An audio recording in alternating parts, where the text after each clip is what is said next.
Welcome back, Factually Football listeners. It is Wednesday before the Thursday of week 3 beginning here. Cody, Adam, and Andrew coming at you, talking a little AFC South football. Um, pretty abysmal football, if we're all being pretty honest, as a general rule for the entire division. When you've got one win between 4 teams, it's not exactly like you're the powerhouse that you once were. So, looking forward to talking about the games this week. Going to kind of throw some different stats at you this week as to some intriguing things, obviously, about the Colts and some of the other folks, but looking forward to it this week. So anything to say to the folks before we roll right into it, boys? Happy to be back. Ready to kind of get things going and talk some AFC South football. Yeah, same. So I'm going to do something a little different because I am a guy that at this point needs to fall on superstitions to get our Colts back on the right track. I've been holding them off a lot of times towards the end of our podcast, but the reality is at 0-1-1, there's not a whole lot going right. So I'm going to switch it up on this podcast, and maybe it'll switch up the Colts' luck. But this week the Colts get Kansas City coming to town. Unless you live under a rock or haven't paid attention to football in about 7 years, that Kansas City's a pretty potent offense.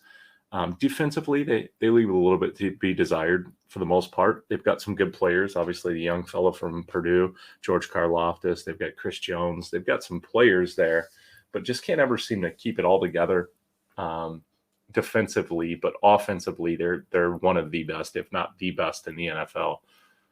Coming into Indianapolis and flat out, it's a game that I think you're going to have a different than any other performance this year that the Colts have had to even remotely have a shot to win this game.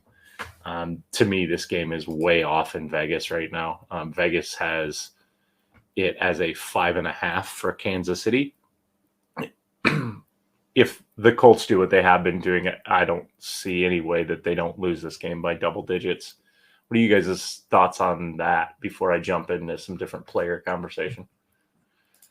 Yeah, I will be interested to see how this team responds, because I see it going two ways, guys, where the first way is, like we all expect the Colts to lose by double digits. According to how they've played so far, that's what it looks like. But or they're competitive and maybe they even pull off the upset. Like, I just want to see how this team responds and if they can be competitive with what people would say is one of, if not the best teams in the NFL. Maybe you're not as doom and gloom tank for Stroud or whatever you are, but if this team continues to not live up to the expectation, then, maybe that seat, I think, for Frank Reich and Chris Ballard is very, very hot right now. I mean, I think it almost, this game, if it gets out of hand, maybe it is a little bit more set in stone on their futures because, as bad as the AFC South is, the fact that it would be you get blown out back-to-back weeks, like that's just not like if in year 6, 7 now that they've been here, that's just unacceptable. So yeah, I'm just looking to see how this team, if they compete at all, if they have any sort of pride at all, and they challenge Kansas City in some ways, make it more difficult on them, and actually get some of their players involved, that are key parts or should be key parts of their team. So that's what I'm looking for.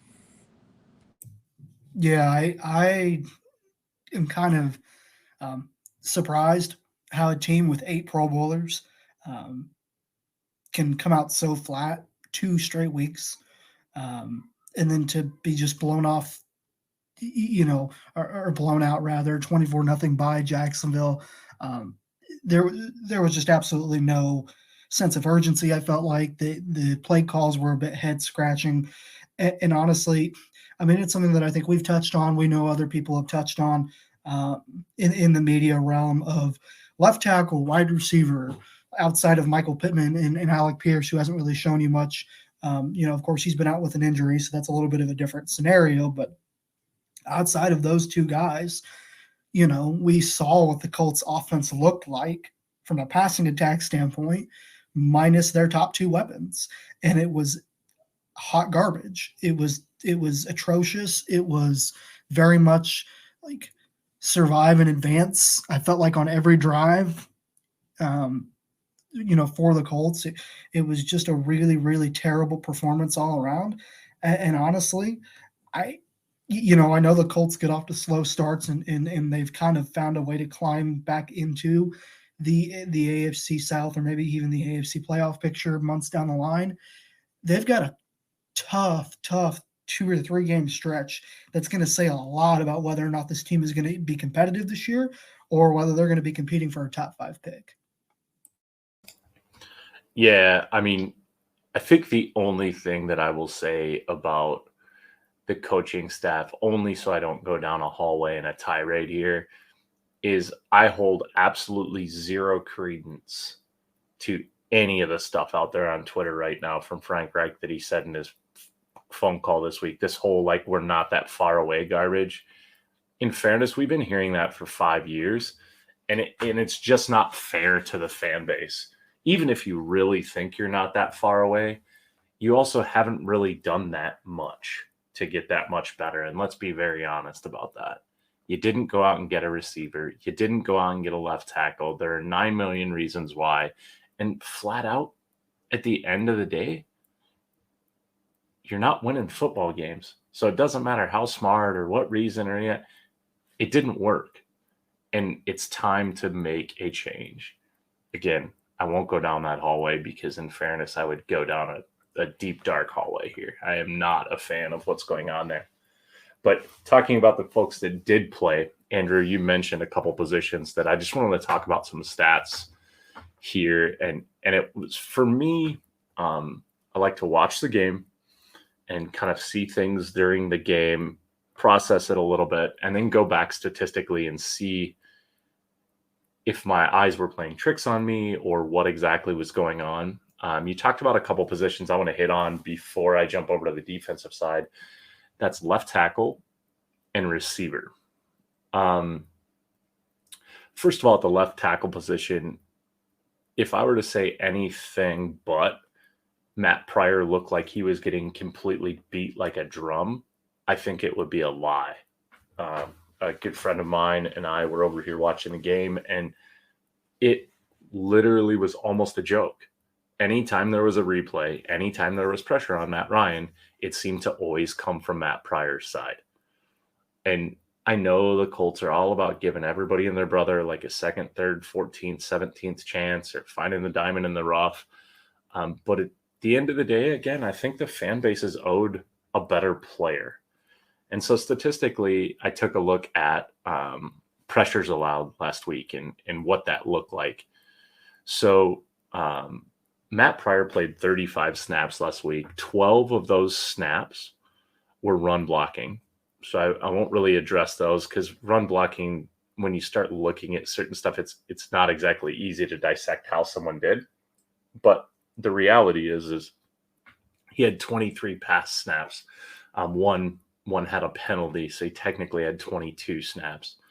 And in those 22 snaps, he gave up 1 sack, 1 hit, 1 hurry, and 3 pressures.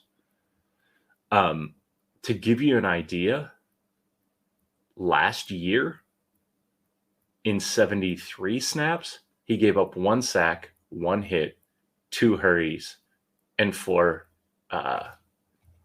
pass rushes, or 4 pressures. So in a third of the opportunity, he gave up his entire last year's stat base, basically. So then I thought, why don't they bring Ryman in? And of course, Frank Reich is smarter than all of us. So he waited till the absolute last second in the fourth quarter to bring Bernhard Raimann in, even though all week we heard he was going to rotate them. Bernhard Raimann came in and had 13 snap abilities, 15 total, 2 of them being run. So 13 opportunities. He gave up 0 sacks, 0 hits, 1 hurry, and 1 pressure. Numbers don't lie. the fact is Matt Pryor isn't outplaying Bernard Ryman. Even if you look at the previous game, Ryman only had 5 opportunities and he gave up 0 sacks, 0 hits, 0 hurries, 0 pressures. Whereas Pryor gave up a hurry and a pressure. So at what point, guys, do we just call a spade and say maybe this coaching staff needs to get away from itself thinking they're smarter than everybody? You guys have any thoughts on that position before I jump into the stats on the receivers? Yeah, I mean, and people who have watched or heard me on Twitter or whatever kind of know how I feel about this coaching staff. Frankly, guys, no pun intended, I think the fans deserve better than this, because you're right. It's like, why are we consistently still making the same mistakes? Like, Frank talks all the time about how we're going to learn from this. Well, you haven't learned from it in 5-6 years, Frank. So I don't think you're going to just start all of a sudden learning from it. Like, it's just ridiculous. And then you have all these things, all these issues. It seems like every single year there's some reason why the Colts just get away from Nyheim Hines and they're key playmakers. You were down 2 receivers and you barely give Hines any snaps. Ryman got, I think, about the same amount of snaps as Nyheim Hines did on Sunday. And it's just stupidity. It just seems like the Colts, for whatever reason, and Frank Reich, they just make things harder on themselves. Like, and it just doesn't make any logical sense to me. So I'm out on this coaching staff. I think I blame the coaching staff. Obviously, I blame the players, but I think I blame the coaching staff, I guess, before I blame Chris Ballard, who I do think deserves blame.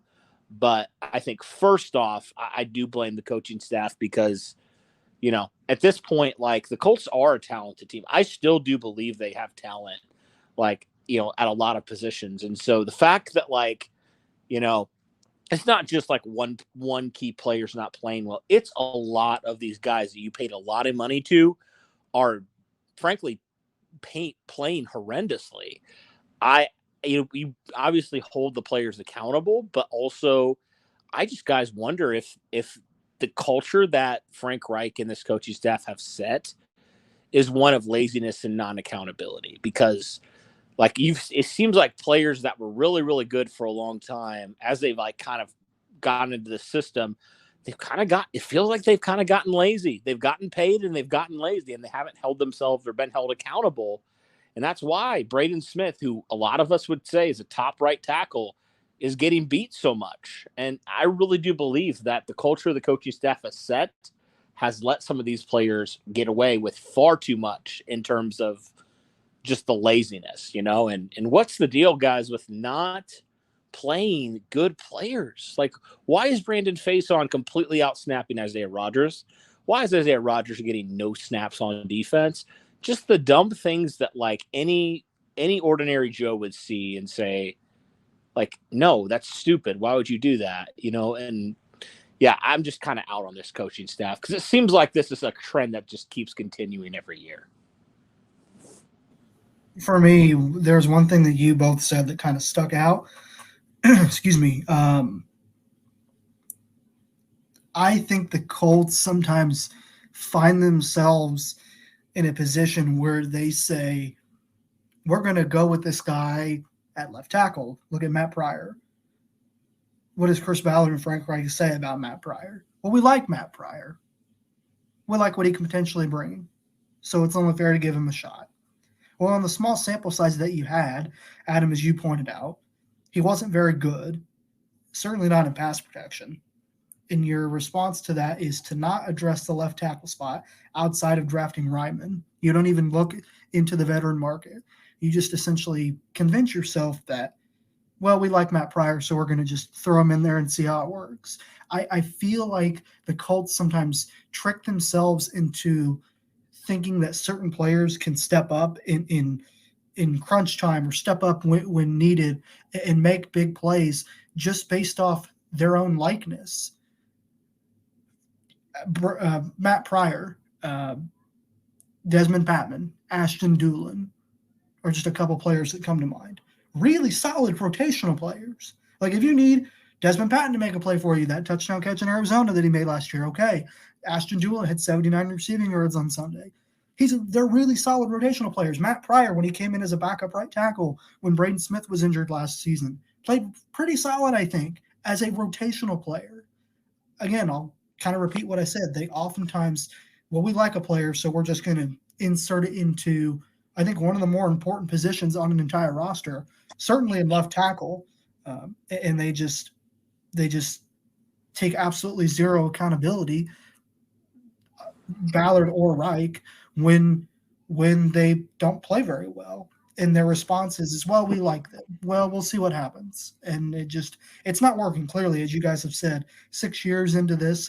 And I just think they just can't get out of their own way. I don't understand the slow starts. I know a lot of fans feel the same way. It doesn't make much sense. And I think if they're going to have any shot of competing on Sunday, they're going to have to get their stuff together and get it together very quickly.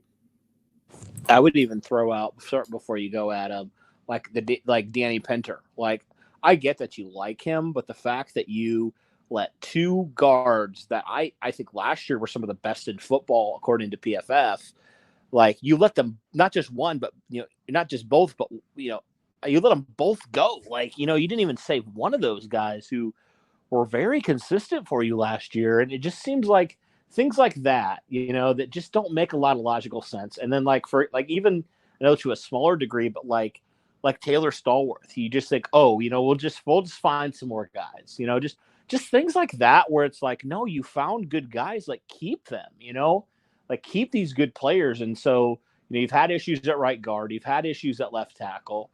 You just it feels like you just like have gone backwards in terms of just, you've tried to fill these positions, with players that honestly, guys, aren't that great. Or if they are, maybe they will be, they're unproven. And it just doesn't make a whole lot of sense to me, kind of where their head is here. No, not at all. Sorry, Adam. One last thing. You mentioned Danny Pinter. You mentioned Chris Reed. You mentioned Mark Glowinski. What makes it even worse, I think, guys, Cody, specifically to your point, is you look at the contracts that were handed out for those guys. Mark Glowinski got a 2-year deal? Chris Reed got a 1-year deal? You're telling me the Colts have the second or third most cap space in the NFL, and you can't fork over a couple extra $1 million for guys that are proven commodities that played well for you in the absence of your interior offensive line, which by all standards has been considered one of the best in the league. Yeah, it makes no sense to me either. Yeah, and again, I'm trying really hard here to be as even keel as I can about this analysis, guys. But so let's say you do like people. How do you not like the number one rusher in the NFL? Even Derrick Henry will tell you Jonathan Taylor's a beast. 11 snaps, 11 rushing snaps, 11. Got 1 target. Nyheim Hines, 1 snap, 5 targets. And if that's not perplexing enough, let's talk about the wide receiver targets.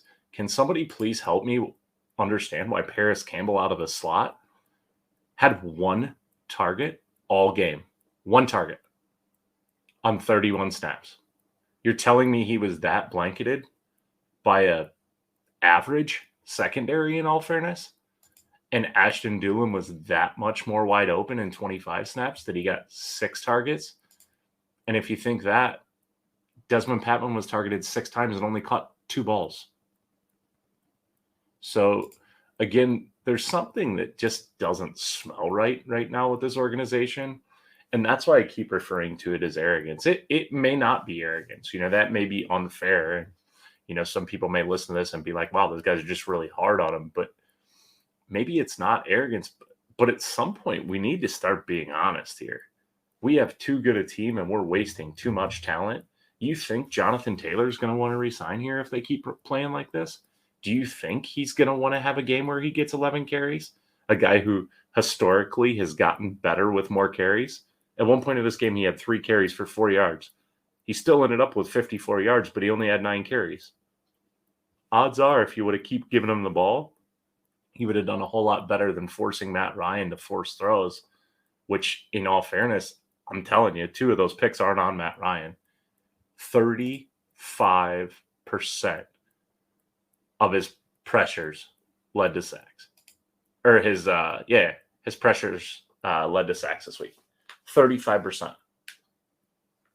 That's like just flat out too much. You can't have an NFL quarterback that has that, let alone a guy who's almost, who's 37 years old. And that's not a shot at Matt. Matt's a good quarterback. Don't let yourself think that this is on a Matt Ryan issue. The last piece I'll talk about, the defense, just flat out not getting pass rush. One total pressure this week from Yannick Ngakoue, 2 tackles. Quiddy, 0 pressures, 0 sacks, 2 tackles. There's just something that doesn't smell right here, guys. Any thoughts on the defense? Because, 24-0 isn't great, but in fairness, it felt like they got beat worse than that. So I don't know where I put the 24 points there.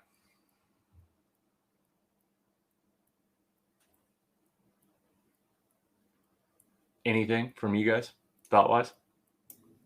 Atrocious, awful, are the words that come to mind. And the one trend I've noticed over the last 2 weeks with this Colts defense, it's not like they're getting beat over the top. It's not like these are 60, 70-yard completions on a consistent basis. Now, granted, obviously, NFL offenses aren't going to be throwing the ball deep downfield all game long type of thing, right? But especially with Jacksonville, it was just 5 yards here, 10 yards here, 6 yards there, 3 yards, break a tackle, shove a defender to the ground, pick up another 5 yards. It's that they can't stop like simple passing concepts. And Press Taylor and Doug Peterson had their way with this Colts defense. And when you have as much investment on that defensive line as you do, Kwity Paye, first-round pick, DeForest Buckner, who you traded a first-round pick for, Yannick Ngakoue, who's making $13 million this year, and to not get any return on your investment, at least not within the first couple of weeks, doesn't make much sense. It makes 0 sense. Like, we were talking all offseason. The Colts were saying, the pressure, like we need to be better at that. And somehow, guys, they've gotten worse by adding better personnel. It makes no sense to me what is going on with this team because, you've made it an emphasis to get better at pass rush. Like, how many times have you invested, high round draft capital into that unit and it continues to underperform? I just don't understand it. It surely can't be the talent, right? It can't be. That's why I don't understand like the coaching staff. Like, just, is it something there? Because like this is just ridiculous at this point. Yeah, it's interesting. And to tie a bow on this one, just to give you some stats to kind of ride out with. We're facing an offense that's the 5th in the NFL in yardage, the best in turning the ball over, aka they're not turning it over. 6th in pass yardage, 1st in passing touchdowns with 7. And oh, by the way, they've found a way to run the ball with 3 kind of mediocre running backs in Clyde Edwards-Helaire, McKinnon, and then the young kid Pacheco. So again, if something serious doesn't change here, maybe we can get lucky and have Frank Reich's bags packed and just keep Eric Bieniemy here when Kansas City's in town after this game. All right. On I don't know if it's happier things, but other things in the AFC South. The other game this week, you've got the Bears and the Texans. Again, the Texans not having a win, just like 3 other of the teams in the division. Going to a Chicago team that, little Jekyll and Hyde, but I would say that that's pretty much Chicago in a nutshell. Thought they played, okay week 1. They ended up beating the Niners, but then got I'm going to use Derek's thing here. Hashtag mollywomped, by the way, for any of you who listen to Derek on Sunday. I appreciate the mollywomped word, but they just got mollywomped by Green Bay. So what are you guys' kind of thoughts on this game and what it may look like other than ugly? Yeah, Houston, have we seen a ton out of Davis Mills the last couple of weeks? He's been okay. Damian Pierce is a nice piece. I will say Brandon Cooks and Nico Collins are, I think, a pretty solid 1 and 2, at least from what we've seen over weeks 1 and 2. The Bears, I think the Bears defensive line is going to be too much for this Houston offensive line to handle. They did, I think, a fairly nice job handling Denver's defensive line, but kind of when crunch time came around and Denver started bringing some extra heat, it was really, really tough for Houston to handle and to pick up properly, and it led to ultimately the loss. So I think Chicago is going to win this game. I think the quarterback, Justin Fields, pardon me, is far more talented than Davis Mills. The offensive line's a little shaky. Receivers are very just unproven. But I think ultimately, I think Chicago's defense is what wins them the game. Yeah, nothing really impressive about Houston's offensive line. So I think so too. I think it's going to be. I'm interested to see how this game plays out. But I do think at the end of the day, Chicago is the better team right now. However much better that is, it's up for debate. But I do think their defensive line versus Houston's offensive line, I think they're going to take advantage of that. And Davis Mills is not going to be able to get comfortable back there. So that's my thought on it.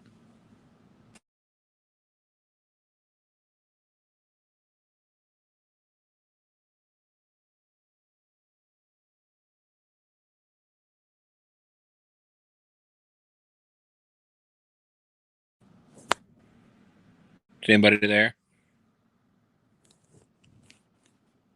Yeah, I'm here. Okay. Sorry, guys. I was on mute. My apologies. I was just saying, for me, something to watch in this game is going to be the Brandon Cooks against the Bad Eberflus cover 2. We obviously saw that here in Indy, and it, he did pretty well. He was a little bit of a Colt killer, but obviously it didn't matter against the cover 3 in week 1 either, because he did a number on us there. So I think that'll be interesting. I do actually like the 2 tackles for Houston. Laramie Tunzel is grading out really well as Titus Howard. So I think they've got some promise. I don't think either one have enough firepower for me to go, oh, this should be a role for one or the other. I can see it being a comedy of errors, if you will. The next game, Raiders and Titans, right? Couple 0-2 juggernauts facing off in Tennessee. Is it? I know you like. I think it's you, Andrew, who likes Vrabel, but does he get heated up here a little bit if they lose to the Raiders at home?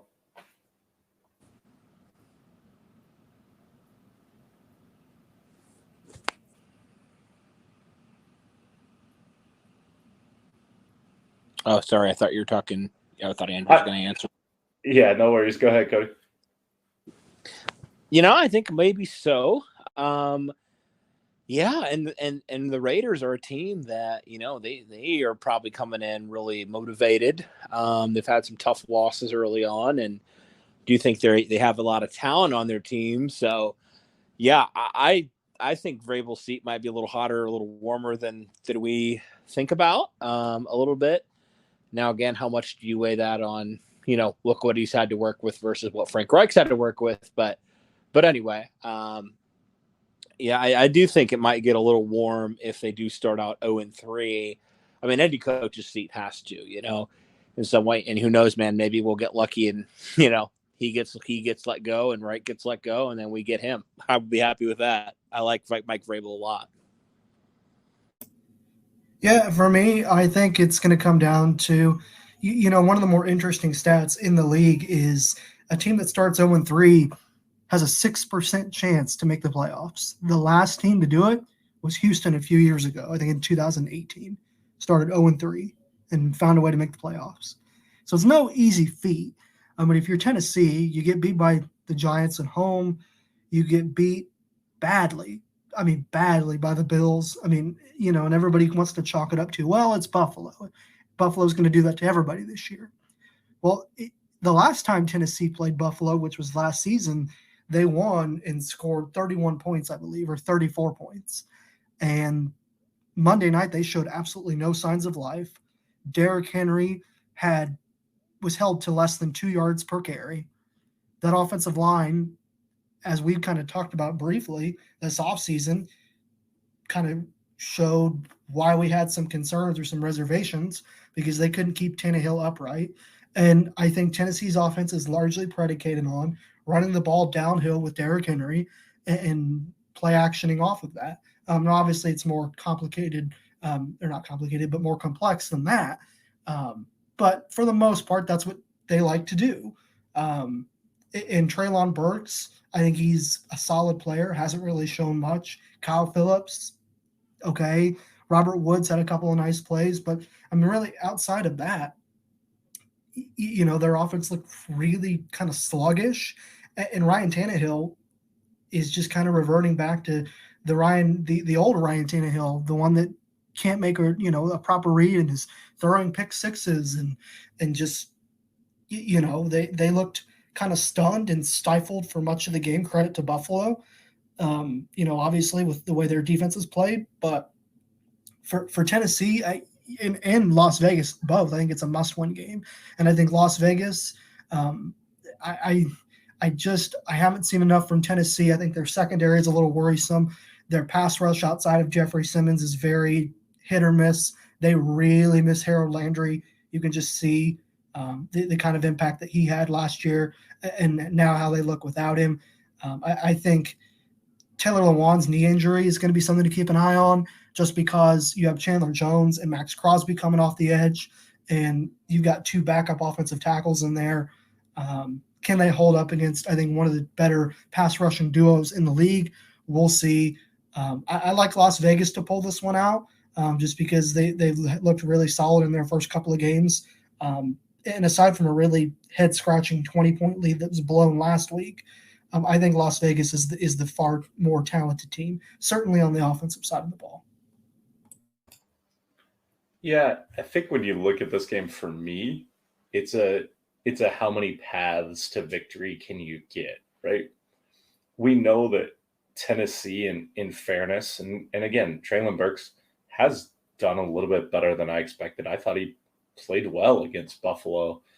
They were just outmanned and outgunned. But, it's pretty much the Derrick Henry show or bust for Tennessee, and it's really hurt them bad to not have A.J. Brown, and you see what he's doing in Philly. And on the flip side, if you look at the Raiders, I mean, they've got Devontae Adams, they've got Hunter Renfrow, and in fairness, Josh Jacobs is running the ball pretty well this year. It's a little surprising, I guess, to me that the Raiders are 0-2, not because I think they're that exceptional, but let's not forget they played a fairly decent Arizona team. And the first game of the year, they went down to the Chargers, who, it could be the Chargers and the Bills in the AFC Championship game this year. So, I agree with you both. I think it's a Vegas game here right now. Vegas is also on that side because at home, Tennessee is a 2-point underdog, which basically means they're about a 5-point underdog in the world of gambling. So interesting thought there. Last game we'll wrap up here, fellas, and let everybody go back to their evening. Hopefully getting ready to watch some Thursday night football when they're listening to this. But you got the Jaguars and the Chargers. Yet another game, to me, much like the Buffalo-Tennessee game was last week, that looks like I don't understand how Jacksonville has themselves a shot remotely to win this game. And the 7 points that the Chargers are favored by are not near enough in my book. The Chargers have, again, too many methods of victory, whether it's Justin Herbert, who sounds like he is progressing a little bit better, whether it's, that myriad of receivers. Mike Williams pretty much looked unstoppable last week without Keenan Allen. Or, they've got that little Eckler guy back there too, right? So got the opportunities there. I think San Diego's defense is a little bit better. I think the Bosa Khalil Mack combo is just going to continue to get better and better and better. And obviously Derwin James and Asante Samuel Jr. on that defense are nasty. And let's be honest, I don't know that your one win is Jacksonville. Are you really proving anything to beat the Colts right now? As much that pains me to say, did they really prove anything in that victory against the Colts? Or was it just kind of, hey, look, it's now been 9 years since the Colts have beat us here. What are you guys' thoughts on this one? Yeah, I think Justin Herbert's status is something to keep an eye on. As far as I understand it, he's day-to-day. We'll see if he plays Sunday. I would imagine he does. I don't think Los Angeles is going to hold him out unless, he just starts not practicing or he starts to not practice over the next couple days. And I think you're kind of right, Adam. I think Justin Herbert without Keenan Allen looked really, really solid, minus the just terrible pick six. I think it was a better play by the defensive back. But Herbert had a pretty solid night, especially considering he was getting knocked around on a few different occasions. I think I like what I saw from Jacksonville, offensively last week. And I mean, obviously they were playing a Colts defense that clearly hasn't figured things out yet. But I think I agree. I think Joey Bosa and Khalil Mack and this Charger defense is going to be too much for this Jacksonville offense to handle. And if you've got Justin Herbert out there, the guy's a star. He's a stud. I think he's a top quarterback in this league, and I think he's going to continue to show it. And I think the Chargers are going to win and win fairly convincingly at that. Yeah, I tend to agree. I think of last week's game as less of a Jacksonville not improve something and more of a Colts couldn't do anything. And, there's a lot of blame on their side. The Colts, severely underperformed is kind of more how I look at it. So, yeah, I mean, you talk about the Chargers and, they have so many good players.